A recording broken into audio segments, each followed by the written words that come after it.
Good morning. Welcome to a morning review. This is Kim speaking on Wednesday, the 3rd of August. So, looking at the euro dollar first, and um, just look at it. It continued its blast from last week, a little blip on Monday, Tuesday, good solid numbers pushing up towards the daily uh, daily 100 sitting there. So I just need wants to come out. It's on the weekly for a moment. No, that's fine. Just checking. Now, having a bit of a correction here, and one thing I'm aware of is the divergence that was sort of sitting here. I talked about it yesterday briefly. Well, of course, it just carried on pushing, which it will do often on a 4-hourly time frame. It's certainly not one for getting into a short position.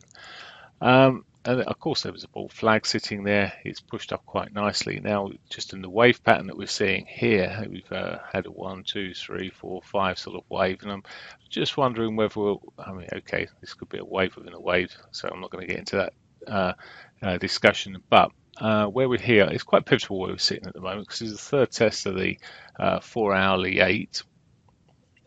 So I really want to see whether this breaks this four hourly 8, in which case I'd be looking for a slightly bigger correction back down to that 4-hourly 21. So may just get a bit of a correction through to that. Now that still won't have broken the prior highs there, and it'll be the first test of 21. So the upside may still prevail. But we have got an untouched weekly pivot below. So if it doesn't and it starts breaking through that, well then we've got plenty of opportunities to get back to that weekly pivot. Now, looking at the data out today that's going to affect the euro, most likely ADP data at 1:15, and manufacturing or non-manufacturing services PMI at 3 o'clock, both US data. And crude oil inventories, they don't do too much to the euro, but so we've got two numbers there that could create a bit of volatility at least. But I'm really just looking at the technicals here. I mean, it's almost put a bearish pivot swing in there. It's on the 4-hourly perspective. I just want to see if it's going to break down here. It looks like it's trying to break at the moment. If it wants to continue this break, it's broken its hourly 21. If we come to the hourly 21, it's broken through the 21s there. It's daily pivot. It's erring towards the bearish side a little bit here. So it's even almost pops up a little lower high in there at 5 o'clock this morning. But the reason we're pivotal we're sitting here is we're sitting on this 30 or around about this 34 moving average, and this may be a bit more of a decider and holder in the short term. Price did actually run through that before, but it's a bit of a chop where it occurred. We'll see how it does. But as I say, there are moving averages below us, which price may get down to this 60-minute 50 here at 1190. How far away is that? That's quite 30 pips away, around about sort of 20 pips away from the 21 there, 23 pips. So there are targets below, so just aware of that as a correction maybe. Okay, the pound. So good day up yesterday again. Working its way back into. So it's funny. We're looking in the room at the gap that still remains unfilled, which I'd like to see filled. I'm still erring on the bullish side from my weekly signal that was sitting there on the overbought oversold inflection point signal. Still looking for that 21 weekly 21 to be hit.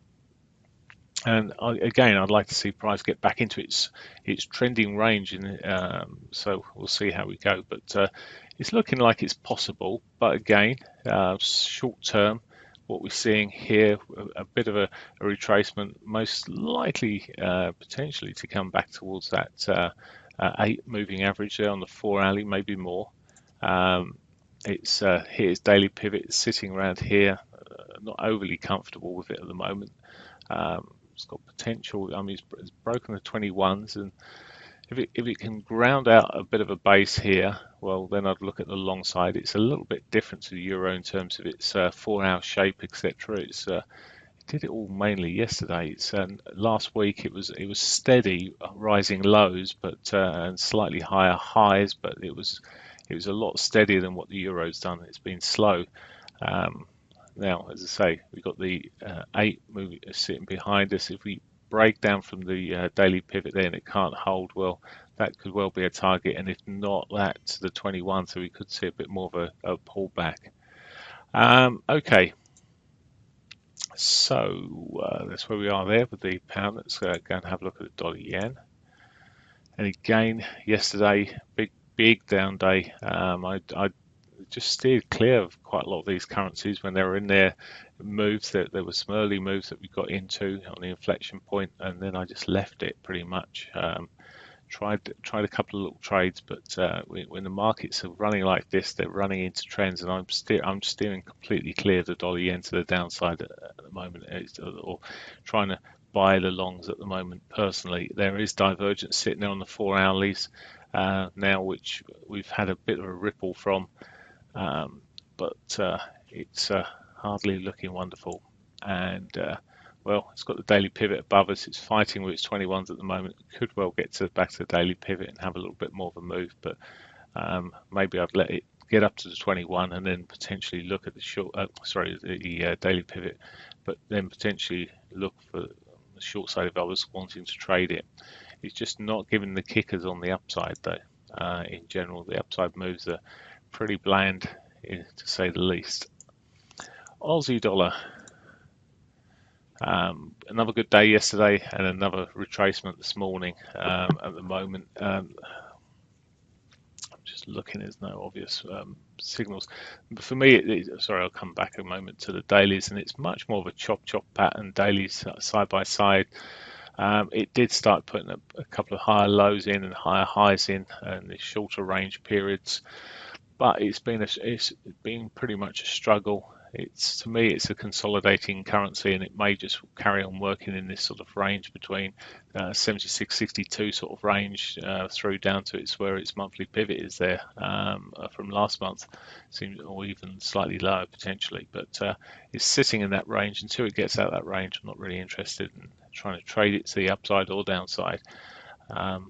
Just not doing too much. But from an hourly perspective, well, in fact, this one has bounced off its daily pivot at the moment, hourly 34. In fact, it still to me looks a bit weak, and I know it's bounced off it so far, but look at that 50 MA just rolling its edge over there, and I don't really like it as it stands, but perhaps it's got some more upside. I mean, it's fulfilled many of its hit the monthly pivot, so it is really above the weekly pivot, monthly pivot, and daily pivot. So perhaps it should be probably more on a bullish direction. Okay, Canadian dollar. Let's look at oil first, and before I look at anything else, I just want to look at what the oil price did yesterday. Tanked below. I say tanked.